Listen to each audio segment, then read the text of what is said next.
Mini episode 306 of the FDH Lounge is brought to you by Sportsology, delivering unconventional columns and webcasts about sports, TV, music, movies, and more. Follow them on the web at sportsology.info. The FDH Lounge. You want to schedule your life around it.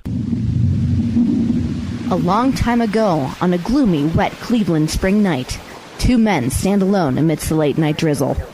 Their voices echo across the vacant station parking lot as they debate the merits of the great American radio show that have been missing for far too long. On that night, an idea was born. That idea became the FDH Lounge.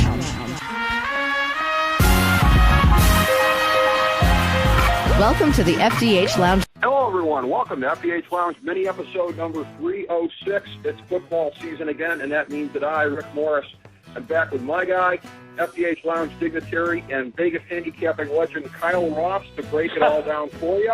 A full slate of games here.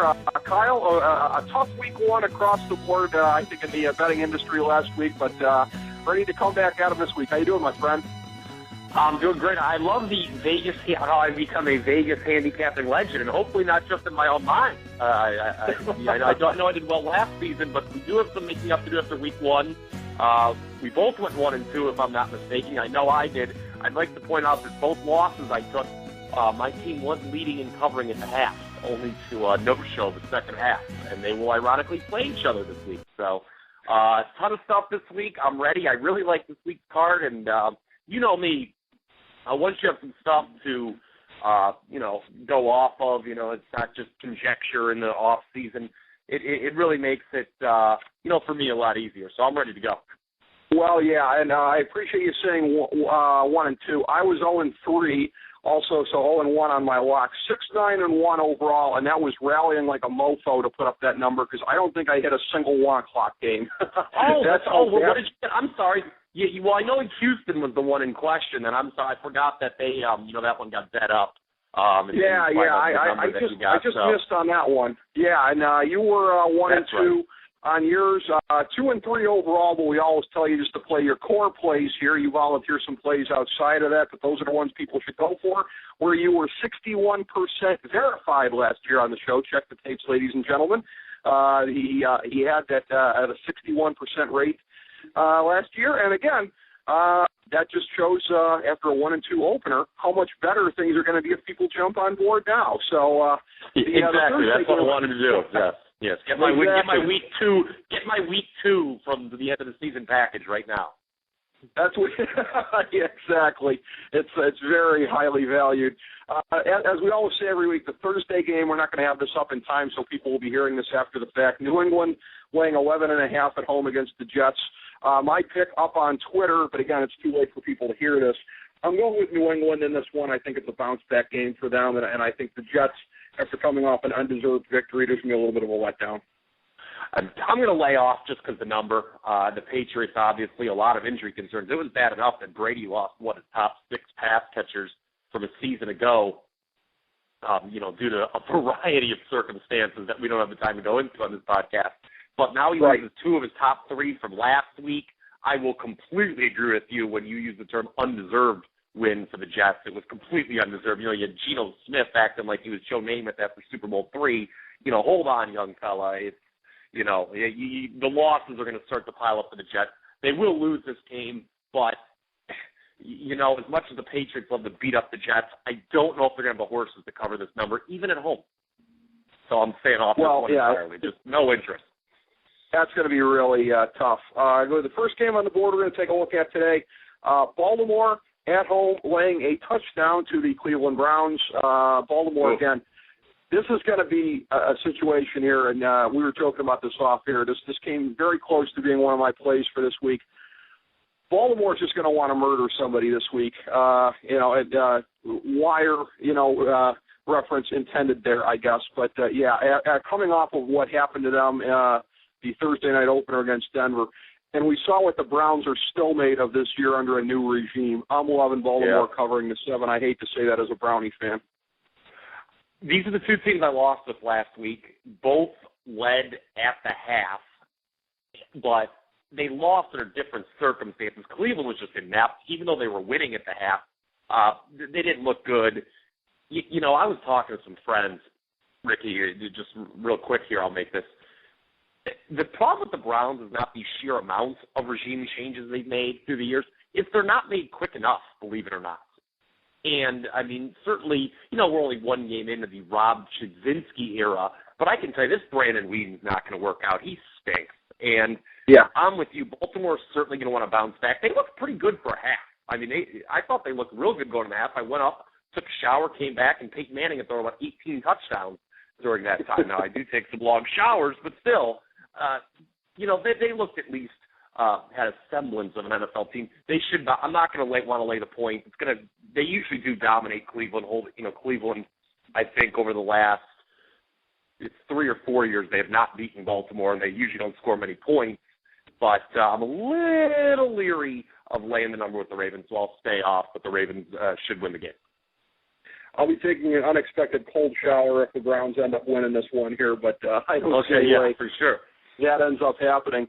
The team that let me down last week as far as one of my locks went, or it was my lock pick, it was the Monday Nighter, Houston and San Diego. Houston's playing Tennessee this week. They're hosting them. They're laying 9.5.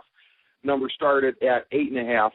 And looking at this one here, again, and I had very little respect for Tennessee coming into the season, and I understand that a good part of it is that the Pittsburgh offense, especially run game, sucks. But the way that defense played could be a letdown scenario coming off the Pittsburgh win. I'm sure they're going to lose. I think they may backdoor this one. I'll take the 9.5 and the Titans. Just to go back, I actually gave the Browns too much credit. They've lost 10 straight times to the Ravens, if my calculations are correct here. 10 straight times, so that's no fun. Here's another division rivalry that's been pretty one-sided. Houston's covered all 4 games the last 2 years. They swept the series last year. The only loss they've had to the Titans the last 2 years. I believe they rested their starters in a regular season finale 2 years ago. So they definitely had Tennessee's numbers. They've owned the division during that time. But you talk about a backdoor. I just think this one's going to be close throughout. This is my first of 4 recommended plays this week. I'm going to take the Titans with the points. I realize this is a team that I did not have a lot of regard for before the season. But, and Pittsburgh has its own set of issues, which we'll get into later. But that was a really good defensive performance the Titans had. I was stunned. To me, that was the most shocking, and maybe, who knows, there's probably something else that was equally, but it was certainly up there for most shocking development of week 1 with how well Tennessee's defense played. Houston on a short week here, too.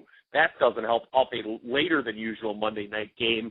And, they did, if you look at inside the stats, they actually dominated the total yardage against San Diego. But, after such a big comeback, short week, here. I think Tennessee's a little bit better than even I gave them credit for coming into the year, and they're going to be able to hang with them, take the points.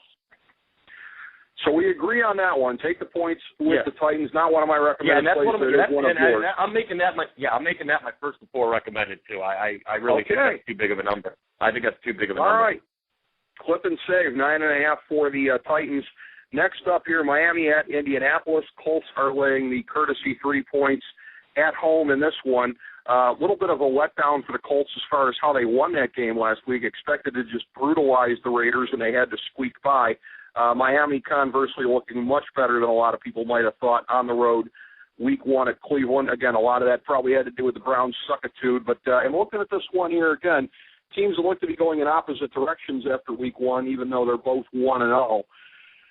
I'll take the Colts and it's going to sound strange to say, a comeback off of the performance of last week. They still beat the Raiders, but probably that's just because they are the Raiders. I think they're going to look better in this one. I'll take them to cover the 3 points at home against Miami. I'm laying off this one, and I got to say, is there any more win indicative of the Andrew Luck era in Indy than last week against the Raiders? Of course they won close. That's what they do. They beat a lot of bad teams at home. I mean, I was almost just chuckling how the game developed. It seems that they're now 12-5 in the regular season, with Luck at the helm. And it seems like almost all 12 wins have just kind of come at the end, and they've had to hold off. I mean, the Raiders had a chance to win that game. So I'm not about to lay points in Indianapolis, even though I think Miami's maybe a little bit overrated. I don't think they didn't really impress me or wow me against Cleveland. Cleveland, as you said, was just that bad. So I'm laying off this game. Just no desire to lay points with Indy generally, because when they do win, it's typically close. So I could see that happening here. I could see them winning by the 3 that the odds makers are calling for. So I'm staying off this one. Very leery of the Colts laying points. Could happen. We had a game land on the number last week with Chicago and Cincinnati. That field goal at home came into play, and could again this week here at a 3-point spread. Next up, a real blah kind of matchup in my book. 2 teams I really don't see making the playoffs. Neither one of them won week 1, although they both hung close. It's the Panthers at the Bills in this one. Carolina, a rare road favorite. You won't see them doing that too often this year. They're laying 3, up from 2.5 at the outset. Buffalo did get a better-than-expected start out of E.J. Manuel last week. Really gave a heck of a scare to the Patriots. I'll take them largely because they're at home. That could be faulty reasoning. That's why I took the Browns over the Dolphins last week, 2 teams I didn't much believe in, so I figured, okay, home team, that'll be my tiebreaker. Kind of the same logic here, even though it's real weak sauce. I'll take the Bills in the 3 at home. This is another one that I'm just staying away from. And here's the thing, Buffalo, I mean, obviously the lines makers, you talk about Carolina, a rare road favorite. The lines makers have obviously very little regard for Buffalo, even with the cover last week. I mean, I know they played New England, but they were a 10-point home dog in week 1. That is certainly an ominous sign for the rest of your season. Here's the issue with Carolina, though. They are the opposite of Indianapolis in the Ron Rivera, Cam Newton era. They always lose close games. I mean, their record under Rivera in close games, I wish I had it. I meant to write it out. It is awful. I mean, it is beyond bad. And therefore, I don't want to lay points with them, particularly on the road. Last week was another one-possession loss, 12-7 to Seattle at home. And this is an important game for both teams. I'd just like to point out, because I looked at the schedule here, and whoever loses this game is going to be in a hole. Carolina's got the Giants, granted at home next week, but the Giants did really beat them up on a Thursday night. And they have back-to-back road games with Arizona and Minnesota. And then the Bills, well, they have the road game against the Jets. After that, it's a tour through the AFC North. So, whoever loses this game is going to be in an early season hole. And, I mean, I don't see either team making the playoffs either. But, I can't pick one over the other, particularly with Carolina laying points. They're the better team, but not a team I would trust as a road favorite. I can understand that. It seems very dubious to me that they would be a road favorite. Next up here, it is St. Louis at Atlanta. The Falcons are laying a touchdown at the Georgia Dome. That's been the pretty consistent number all week long. On the call on this one for Fox, 4-time lounge guest Kenny Albert, along with Daryl Moose Johnston and Tony Siragusa, roaming the sidelines for some reason. But in looking at this one, again, just got a feeling on this one that Atlanta's going to win, but that it's going to be a backdoor for the Rams. The fact that Daryl Richardson's a little bit banged up does kind of ding my confidence in that prediction just a little bit here, because I think they're going to need him healthy and scampering around a lot like Darren Sproles did last week to loosen up the Falcons' defense. But the Falcons, again, a team that has a lot to prove to me defensively, although I picked them to win this division. This will be kind of a test for them. I don't see them covering the full 7, although I clearly see them winning. Yeah, you know what's funny? This almost made my top 4 recommendations for the week, Ricky. You want to hear a stat. Atlanta, under Mike Smith, and, subsequently Matt Ryan at quarterback as well, they came to the team at the same time, 21-3 straight up off a loss, 18-5 against the number. I believe there was a push in there because those numbers don't add up to the same amount of games. So, and they're at home. It was a tough spot for them last week. Obviously, New Orleans was kind of my favorite play last week. Sean Payton's return to the Superdome. It was a tough spot for the Falcons. But I'm not as high on the Rams as you are and some others are. Fisher is 11-3 as a dog as the coach of the Rams. So that's kind of, I think, why I didn't make my top 4. But I would lay the 7, actually, with Atlanta here. I think they bounce back at home. Interesting. And I didn't know the 11-3 number about Fisher. but there are things that you just kind of intuit for some reason, and you don't exactly know why. What you're saying about Fisher's record as a dog there, it does kind of ring a bell with me a little bit. That might be why in my subconscious it was kind of screaming Rams at me, but that's all right. So we're going to differ on this one. We'll see if we do on the next. I have a feeling we're going to because of the way that the hook has gone in this one here. It's Washington at Green Bay. The Packers are weighing 7.5 at home, up from 7 initially, and Buck Aikman and the delicious Pam Oliver on the call on this one for Fox. So this is Fox's A game Sunday, and a very good one at 1 o'clock Eastern time here at Lambeau. I like the Packers in this one. I think they're going to regroup off of what we saw last week against San Francisco. Their defense against the Niners, not great at all, but a step up from what it was in the playoffs when Kaepernick just completely emasculated them. So I think they're making progress against the read option, the pistol, and some of the more gimmicky type offenses. RG3 still on a bum twig as we saw Monday night. I expect Green Bay to roll over them by more than the 7.5. I'm laying off. It's funny, when I looked at the schedule, I looked at and I saw these teams are playing. It was Monday night when I noticed it. Green Bay had already lost to San Francisco, as you mentioned, and then Washington was, of course, in the midst of losing to Philadelphia. I was like, oh, wow, I'm going to, two teams looking to bounce back. Green Bay's at home. I'm really going to like them. But this number's just too high. You talk about the hook, Green Bay will win. I'm just too leery about it. Washington definitely appears to be in the more trouble, too. Robert Griffin did not look right. Do not be fooled by that score last week against Philadelphia. It was not that close. Philadelphia completely dominated that game, made Washington look very bad. Washington looks like a team that may regress even a bit further than I thought, quite frankly. Green Bay is kind of in a comfortable place. You and I may disagree on this, but to me, while they might have been better against the read option, the 49ers didn't run it a lot either. Kaepernick just chose to pass it. To me, Green Bay kind of fits neatly in the NFC pecking order behind your Seattle and San Francisco. They're just not built to beat those two teams. San Francisco in particular, they've lost to them 3 times in the last 2 years now, in the last, year basically.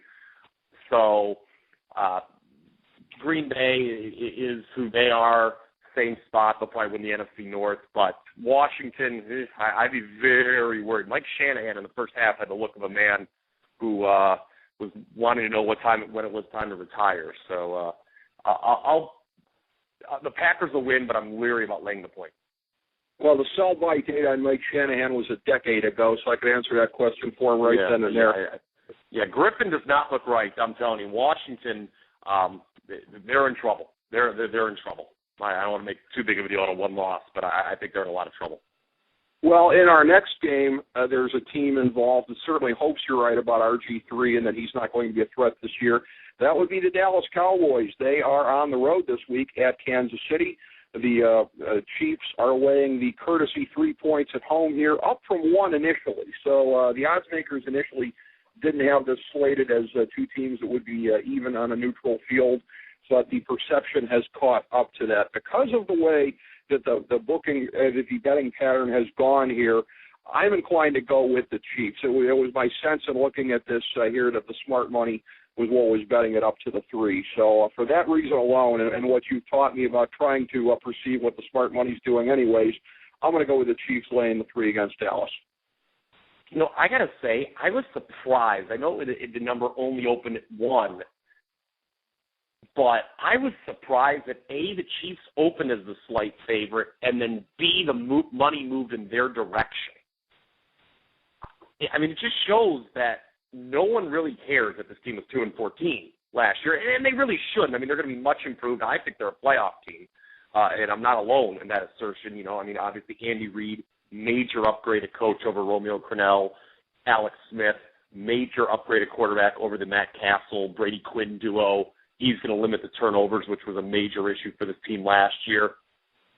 I'm just not sure yet what to make of either of these teams based off last week. Dallas should have won because the Giants turned the ball over about 87 times.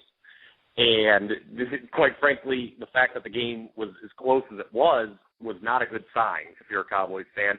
And the Chiefs, they were dominant, but they were dominant against Jacksonville, who had the hideous Blaine Gabbert under center. So there's only so much stock you can put into that. I'd like to wait, take a wait-and-see approach with both of these teams.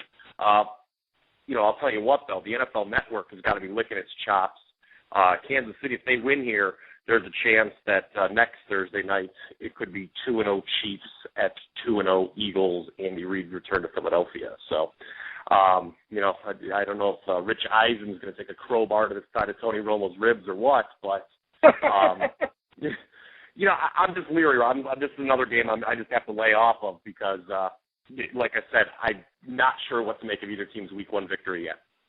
Well, in the words of the great Gordon Soley, discretion is the better part of valor, so I'm sure he would see your... And by the way, Monty Kiffin's defense getting too much credit for the 6 turnovers. They gave up about 450 yards passing, so I'm not sold on this Dallas defense either, by the way. Yeah, the very epitome of bend but don't break in that one.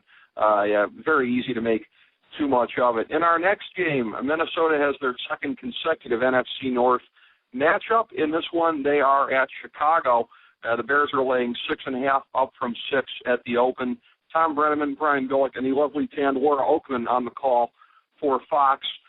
This is one, and looking at this again, Blake's coming off the divisional loss last week. Bears coming off the narrow win and certainly a little bit lucky at home against the Bengals.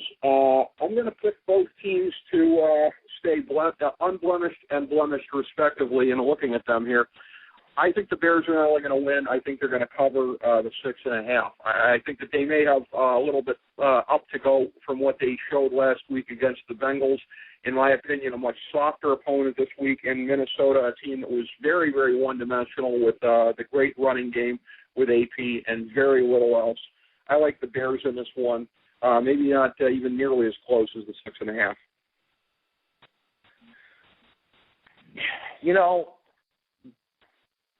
You make a really compelling case. This didn't make my top 4 recommendations, but I would not be surprised to see the Bears dominate either. That was a pretty impressive win they had over Cincinnati last week. Did not allow a sack. That's a really big thing to keep an eye on because this offensive line, as you know, Rick, has had its fair share of issues.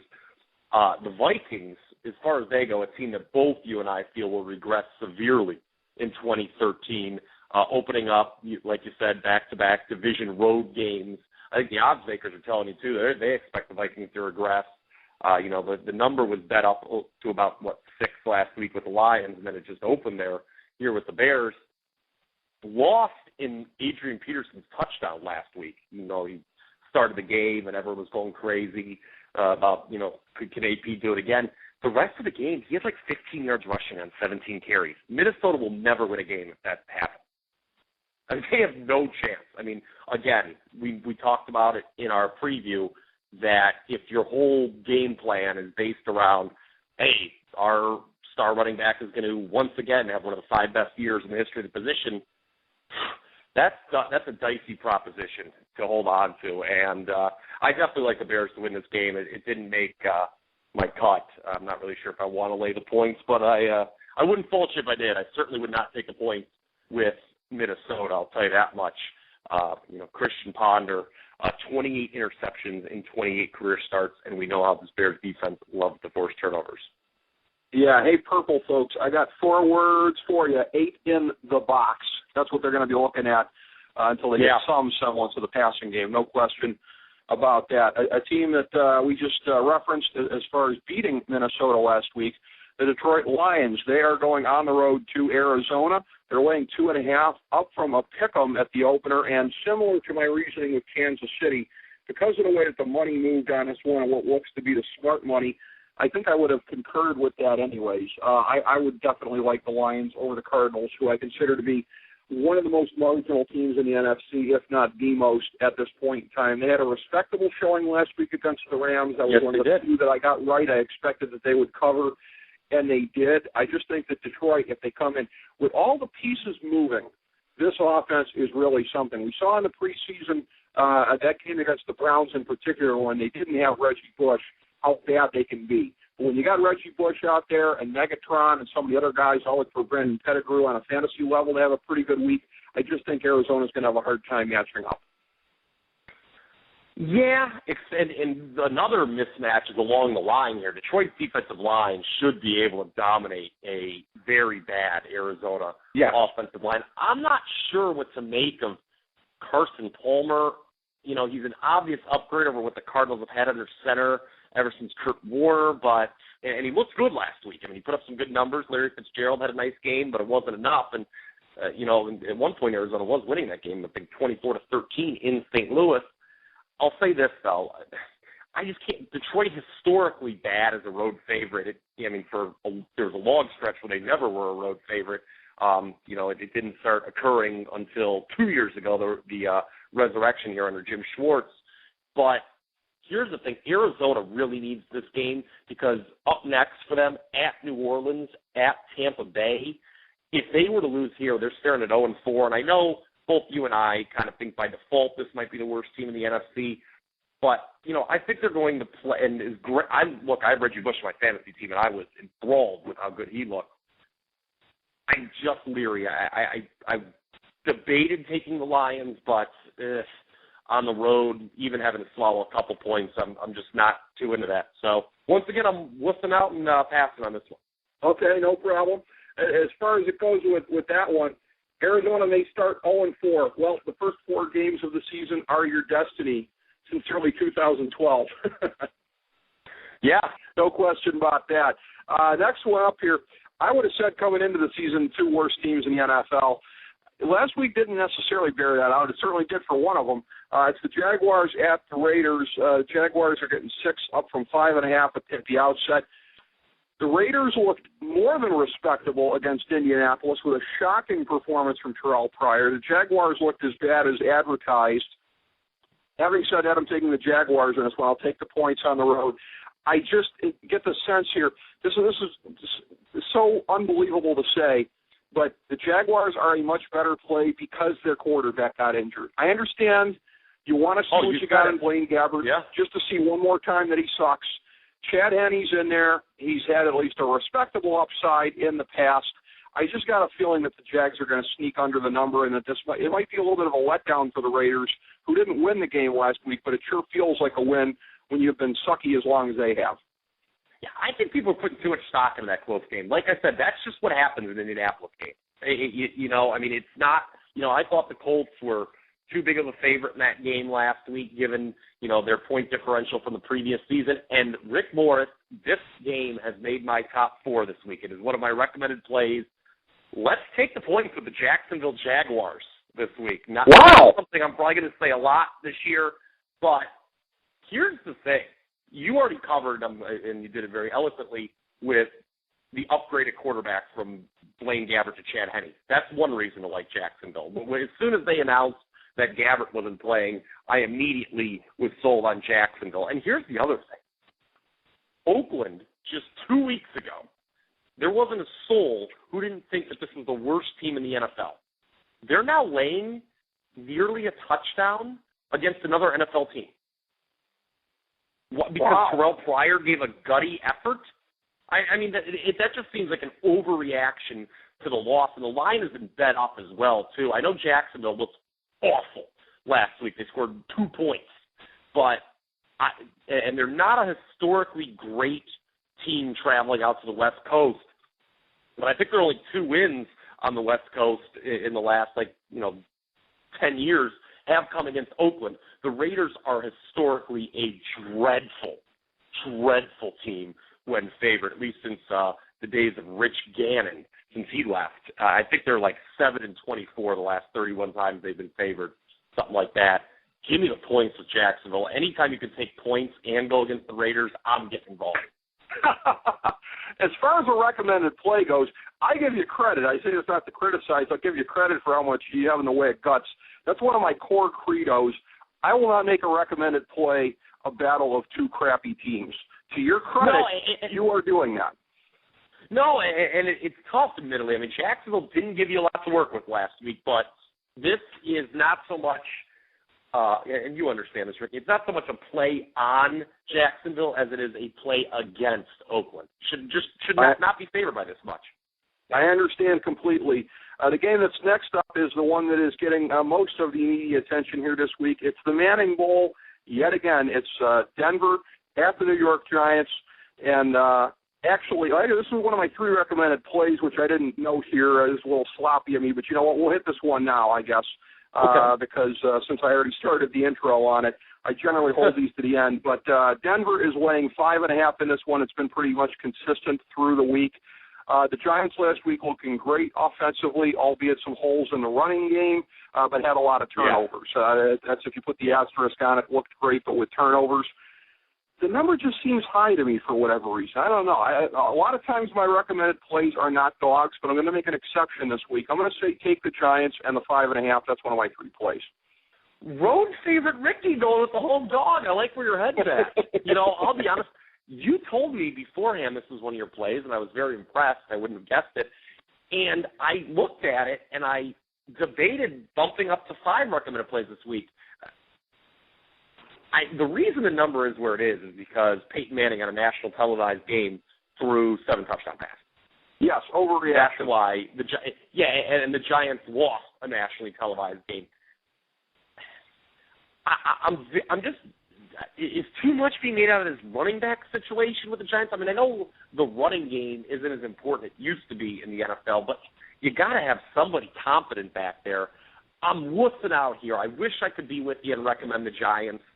I agree with you. I would never, road favorites just not my thing. You know that.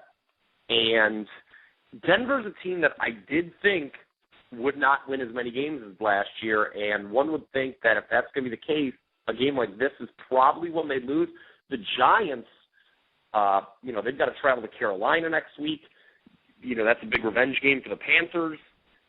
They don't want to lose this one, so I'm with you. I would take the point. I'm not going to make it an official release, but I would take the point.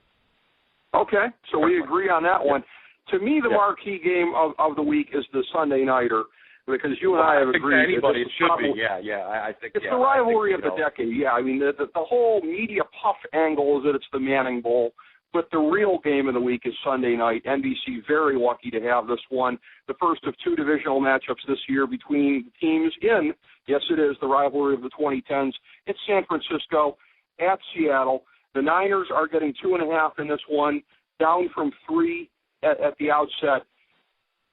I'll just say this. I have the 49ers winning the division. I have the Seahawks making it as a wild card again. And a game like this could be the difference in that. I just think San Francisco comes into the game with a little bit more momentum, what they did last week, and beating a better team than Seattle did.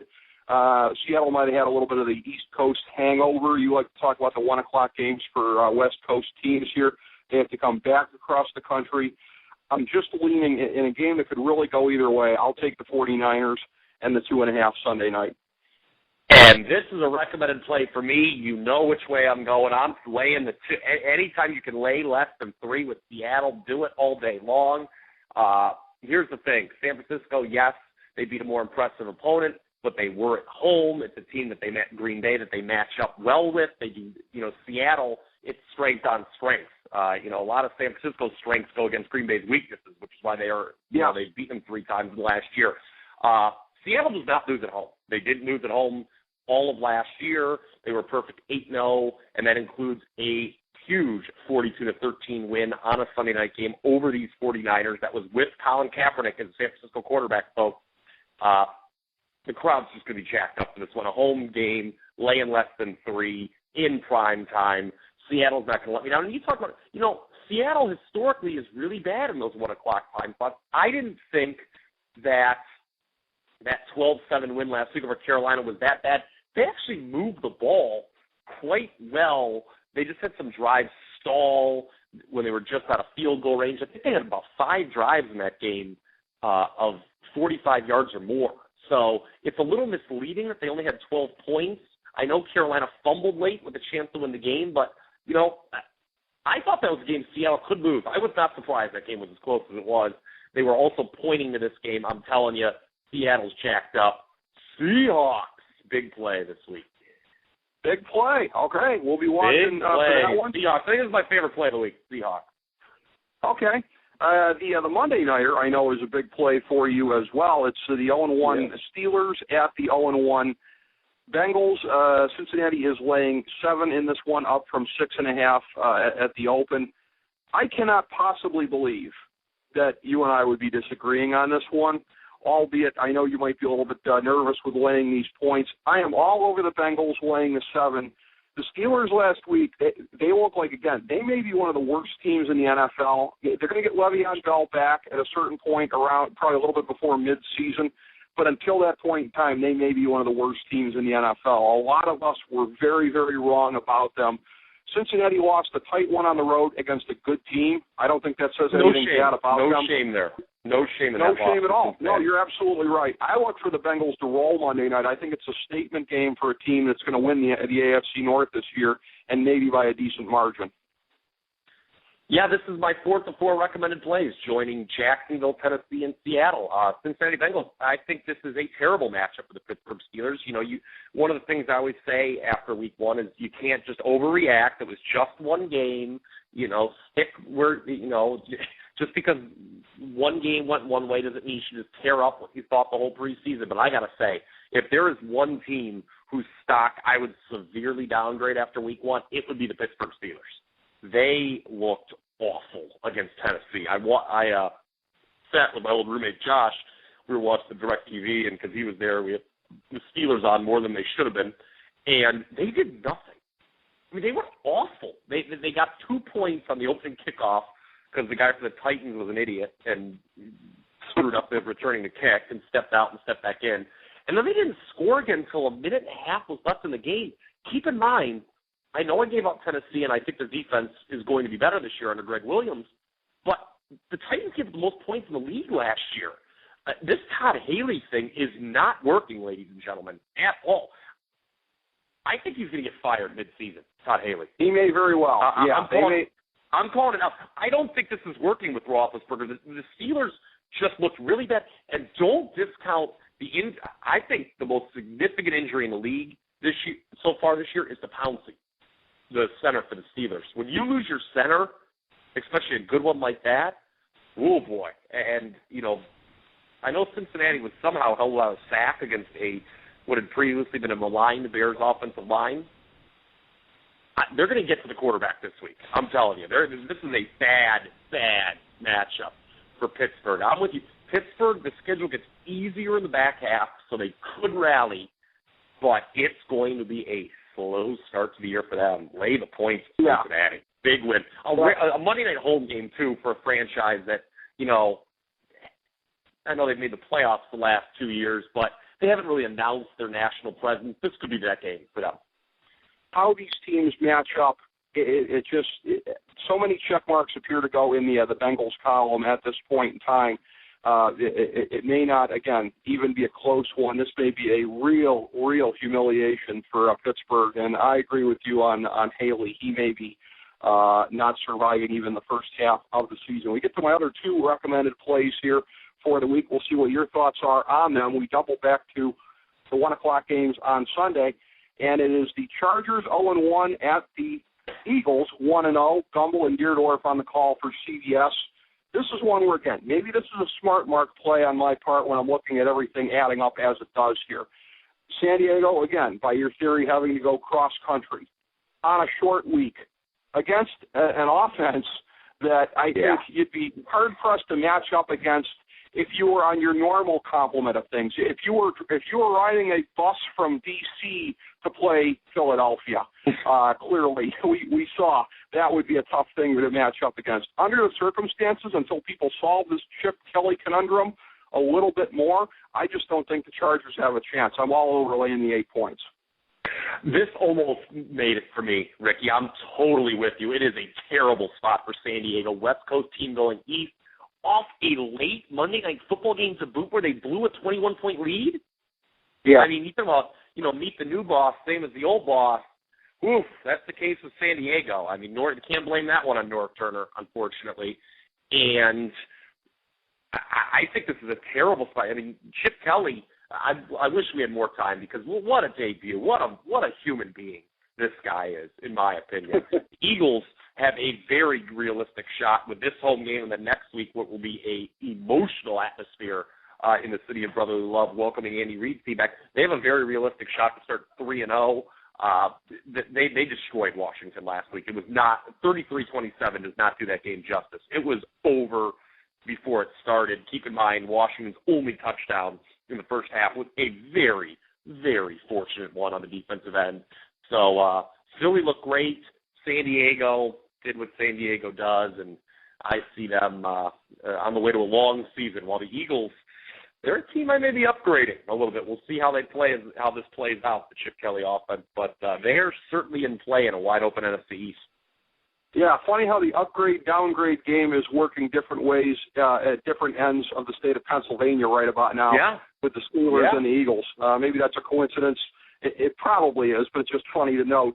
My 1,000-star gold-plated lock of the millennium for NFL Week 2 is a game that matches up the Saints at the Buccaneers. Saints 1-0, Bucs 0-1. Oh, no. And again, Tampa Bay, one of my huge 3 plays for last week. Not my lock, but again, they let me down. I learned my lesson about Tampa Bay. This is a team coming apart. This is a team with an internal revolt against their cruddy college head coach. And again, as much as you like to josh on the show about road favorite Ricky, here he goes again. The Saints are laying 4, up from 3.5 at the open. I'm all over it. They're going to obliterate Tampa, maybe by 20 on the road. I just can't. I can't go with the road. I mean, I will say this. Tampa Bay has problems. And one of the reasons I wasn't as high on them as some others were, as like a potential dark horse playoff candidate, was this coaching staff does not like this quarterback, and I'm not sure the players like this coaching staff. And that's a problem when you're an NFL football team. So, yeah, the only thing is New Orleans, here's what scares me. They're off a huge win, by the way. By the way, I should have pasted. I couldn't find it, but I looked for it briefly for about 3 minutes, but then I had something else to do. You talk about the gift of the week. How did you not love your boy Rob Ryan celebrating after that big win against the Falcons there when his defense made the goal line stand? This is kind of a tough spot for New Orleans. Playing on the road, laying points after a big emotional win over Atlanta and Peyton's return to the Mercedes-Benz Superdome. I missed that the first time. So I have to sit this one out, but I'll say this. If the Saints win here, I think they've got a couple home games coming up next. One of them is Miami. I don't know who the other one is offhand. I don't have their schedule in front of me. I was looking at it earlier, but hey, the Saints are a team Chicago. They're at Chicago. Oh, they're at Chicago? They're at Chicago. Yeah. Oh, okay. Well, but you know what? They've got Arizona before Miami. That's what you were thinking of. Oh, so it's Arizona. So they're home versus Arizona and at home versus Miami, right? Yes, exactly. So if they win this game, they're very likely 4-0. I mean, this was a team that I was. Yes. I mean, I don't think anyone was higher on the Saints than I was. I kind of was willing to look past his defense, which does have its fair share of injuries, by the way. But they'll. I'd like to say they're definitely going to win, but I can't say that. But road favorite Ricky strikes again in the 1,000-star lock of the week, huh? Road favorite Ricky. So So I do like that game to go over. By the way, I know that neither team scored a ton last week, but the Saints moved the ball a little bit more than 23 points indicate, and their defense obviously still kind of questionable, even though they kind of rose up to the challenge against Atlanta. So this could be a real high-scoring game. Aside from the coaching staff not liking the quarterback and the players not liking the coaching staff, there's complete and total harmony in Tampa Bay right now. Yeah, really. Yeah. Sure. Tampa Bay is the bloom is off that rose. I'll say that much. Oof. Tip of the hat to my friend, Tampa Bay area sports journalist Jeff Briscoe, who disagrees with my downgrade of the Bucs this year. Jeff, this one's for you, buddy. But Kyle, once again, another great mini episode today. Thank you very much, my friend. Look forward to killing it with you again next week. I'll see you then, Ricky. All right, thanks, my friend. Thank you all for tuning in. FDH Lounge mini episode number 306.